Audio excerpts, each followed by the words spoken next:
Pegando esse gancho, e aí já, assim, um ponto que eu queria entrar, um cara que entende muito de futebol, se preparou pra isso. O que aconteceu com os técnicos brasileiros? Eu digo isso, e óbvio, a gente tem muitos técnicos bons, mas a gente veio de uma geração de ouro, né? Tivemos o Luxemburgo, foi pro Real Madrid, ganhou tudo, Felipão, e de um tempo pra cá, os técnicos estrangeiros estão, entre aspas, né, tomando conta aí do Campeonato Brasileiro Série A. Você acha que realmente ficou para trás em termos de conhecimento? Essa questão de somos pentacampeões e é isso, e a Brasil... Habilidade, isso também atrapalhou um pouco. Eu queria saber a sua avaliação. Sim, o conhecimento... Cara, assim, o conhecimento, como eu disse, se você deixar ele... Você permitir que ele fique datado, a gente tinha uma... numa época em que o individual era a base, muito mais importante, o individual sempre vai ser importante. Quem que não quer o melhor jogador? Você fala, não quero o melhor centroavante, melhor meia, é tudo coletivo e craque. Não, ninguém tá falando isso. Só tá dizendo o seguinte, que existem... você precisa respeitar o conhecimento. E aí, o conhecimento aqui ficou muito preso ao individual. Os caras resolvem, não sei o que e tal. Agora, é uma questão que não é do futebol, é uma questão do Brasil. Como a gente trata o conhecimento, como a gente trata a ciência, como a gente trata aqueles que se desenvolvem. A gente trata muito mal. Tanto que a gente fala sempre em fuga de cérebros. O que é? São caras, mulheres, homens, jovens, muito bem formados no Brasil, que vão estudar fora e lá ficam. Porque aqui terão uma vida miserável. Não serão remunerados para isso. Então, olha que legal, eu sou uma potência, eu falo assim, poxa, eu vou destinar um dinheiro, não precisa nem ser potência, para esses cérebros. Então eu pego os talentos espalhados pelo mundo, trago para trabalhar aqui, produzir ciência para mim. E eles vão estar produzindo, porque eles estarão felizes de produzir ciência, que tanto eles estudaram para poder. E a gente trata mal esse povo. Não estou falando do futebol, estou falando do Brasil. Então o futebol não poderia ser diferente. Né? Reflexo, né? Você não vai ser diferente. Então, o futebol ele é reflexo das sociedades, cara. Ele é o caso do racismo. Na Espanha, cara, eles não perceberam ainda que... Para eles é tudo normal isso. Para você cair uma ficha ali, na verdade é um movimento de fora para dentro. Tem uma cheadeira no Brasil, no mundo, o que está acontecendo, a gente aqui não é tal. Né? Só para um recorte, né? Eu peguei estava na Espanha no mês passado, no último dia peguei um táxi. Era um motorista catalão, estava em Barcelona. Falei, porque geralmente são indianos, paquistaneses e tal, né? O pessoal de fora. E ele fala, ele começou a bater papo, cara, é português? Não, sou brasileiro, e pá, meu. Aí a gente engatou uma conversa tão legal que ele foi devagarinho pra gente ir conversando. Cara, ele era casado. Ele é casado com uma médica de Camarões, República dos Camarões. Preta. Quando ele falou assim, Miss, seis hijas. Eu falei, quanto? Minha mulher, quantas filhas você tem? 6. Eu falei, nossa. Ele falou assim, e elas não são nem daqui nem de lá. Porque você imagina, num país que tem uma dificuldade, você imagina essas meninas, elas não são, claro que são, mas para aquele olhar que ainda é predominante, são nem africanas e nem... Assim, como é difícil, né, para entender. Então a gente também tem dificuldade de entender algumas coisas aqui. A gente não pode ter avançado nessa questão no sentido de debater. Hoje a gente debate. Sim. Não quer dizer que tem entendimento. Né? Que eliminamos o problema. Exato. A gente só sabe que ele existe. Sim. E estamos aqui debatendo. Meio velado ainda, mas... Eles não sabem que existem. Tá? Não sabem. Que doideira. Porque onde que tá o preto na Espanha? O preto tá na rua, vendendo camisa falsificada, né?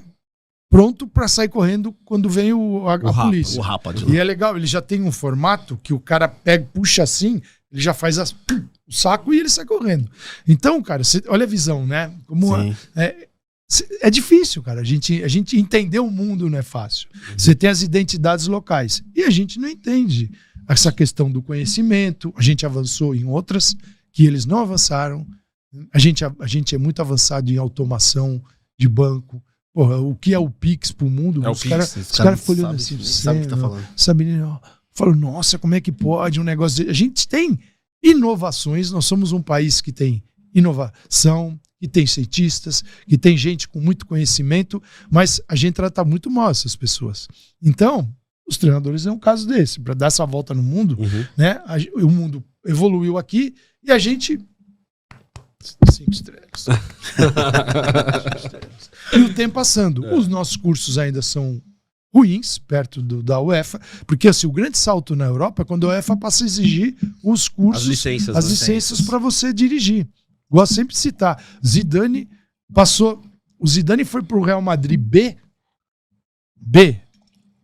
e ele não tinha concluído o curso da UEFA. A Associação dos Treinadores da Espanha...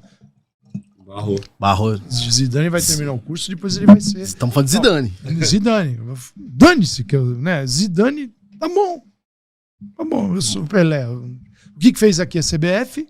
Pegou os veteranos, que eram os caras na faixa... Aquela faixa mais defasada... Deu como uma homenagem a licença para eles, para muitos irem em programas de televisão falar mal do curso. Porque bom era na minha época. Imagina, esses caras de curso aí não sabem nada. Agora na minha época. Cara, vou te dizer, Mourinho... Qual é o tamanho da experiência do Mourinho como jogador de futebol? Né? Você pega André Vilas-Boas. Qual era... O Parreira... Campeão do mundo. Luxemburgo, né? Luxemburgo, mas ainda aí foi um jogador jogou. mais, né? Não, mas aí não é, a gente não tá. Eu não tô ligando a qualidade do jogador. Porque, sim, os piores são geralmente os melhores treinadores. Sim, é verdade. Principalmente no Brasil. Por quê? Porque é aquele cara que, na bola, ele não se garantia tanto. Então ele tinha que entender o jogo, o cenário mais amplo. Ele era obrigado, geralmente, né? Esses caras ficam os melhores treinadores. Porque é o seguinte, eu tenho que compensar. Os melhores, eles ficavam assim, ó. Tem casos, eu vou citar o nome aqui, mas de caras que... Cara, você senta do lado e você fala, eu joguei bola. Ele não. Como esse cara foi? Ele não conseguia. Por quê? Porque a missão do cara era a bola chegar nele e meter a bola no gol. Ele conseguia chegar nele e meter a bola no gol. Se você estava jogando com 3 zagueiros, 2 zagueiros, tal, se o meia... bola no gol. Ele metia a bola no gol, acabou. Agora, esse cara não pode virar treinador, concorda comigo? Ele não tem nada pra dizer. Uma vez um desses caras falou pra mim assim, não, eu começo a dar treino na base. Começo a dar treino e aí eu começo a ver os jogadores. Aí eu vou vendo jogadores, vou vendo assim, eu vou vendo o entendimento, aí a partir daí que eu começo a...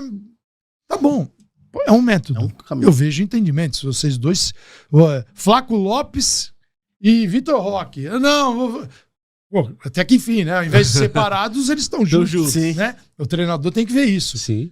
Isso pode acontecer em qualquer instância. Os dois numa fase absurda. Né? Mas é mais do que isso, né? Eu preciso saber no dia a dia como eu facilito a tua vida. Professor, quando tiver uma linha de 5 aqui, tem linha de 5, mas 4 caras aqui, tá 5-4-1. Como é que eu entro aqui? Cara, vou criar dinâmicas para você entrar por dentro, entrar pelo lado, entrar... Eu crio isso no treinamento e eu te dou um apoio. É como se fosse uma jogada ensaiada. Quando você vê uma jogada ensaiada bem executada, a bola tá parada, então, o cara bate, você tem um movimento que foi ensaiado, sai o gol.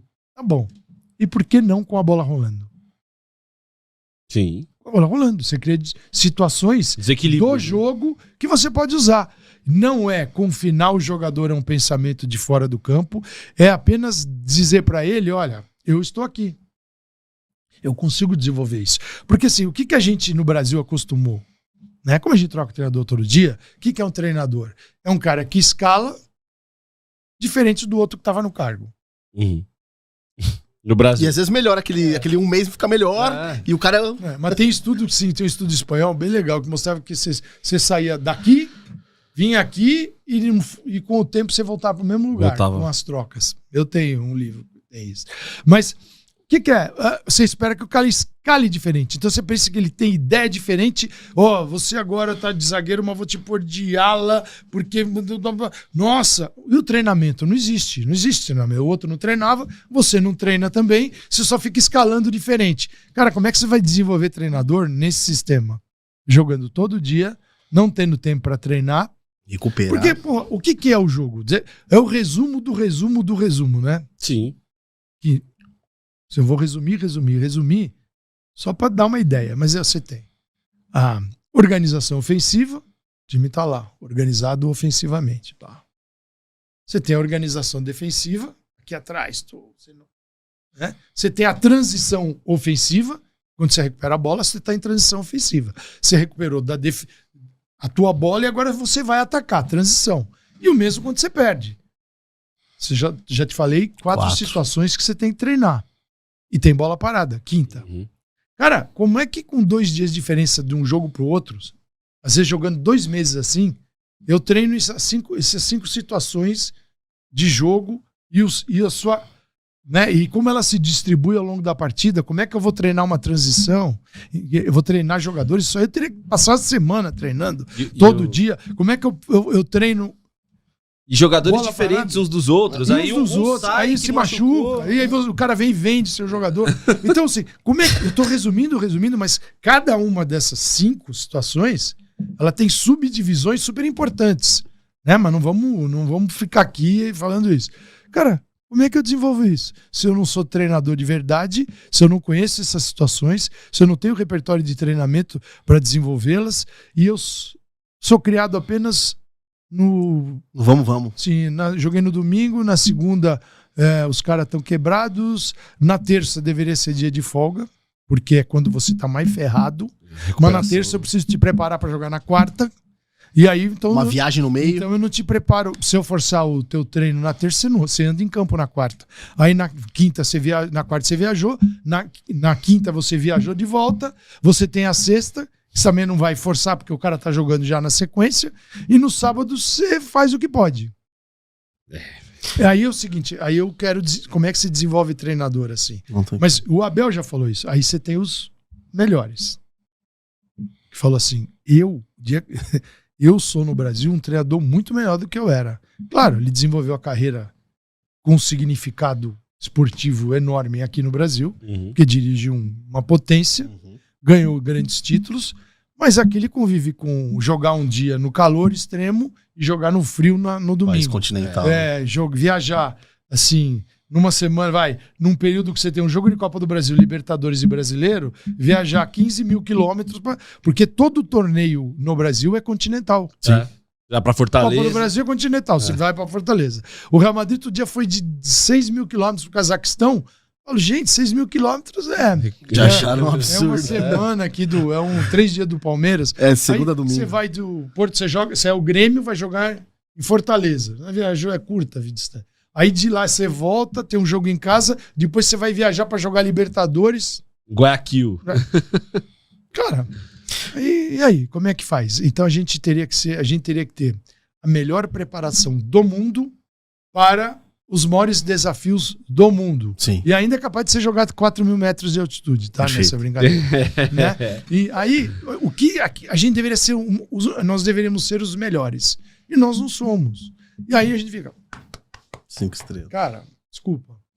O que o europeu fez? O europeu ele olhou o problema dentro de campo, ele levou para a sala de aula, para o conhecimento, ele estruturou e devolveu para o campo. E eles estão fazendo isso, cara. Aí você pega 2014, 2010, Espanha, 2006, 2002 foi o Brasil. Aí a Argentina voltou a ganhar a última, né? Que também não é um exemplo. Que se olhar para a Argentina, você fala, não precisa fazer nada. Depois de 20 anos, né? O Scaloni, era um tampão que alguém brigou pelo Scaloni. Ninguém. Ele está lá na seleção e deu campeão do mundo. Encontrou um time para o Messi jogar. Não é que seja ruim, mas já teve a Argentina melhores. Muito melhores. Sim. Né? E deu certo. Você vai usar o exemplo da Espanha, da Alemanha, da França... Você vai usar a Argentina. A gente usa a Argentina. Vai de qualquer jeito que na hora dá certo. Tudo bem. Se olhar a Argentina... Dia que você tem o Messi, né? Se olhar a Argentina, você fala, um campeonato com 30 clubes. Pô, não tem rebaixamento. Um negócio, cara... Você fala, não dá.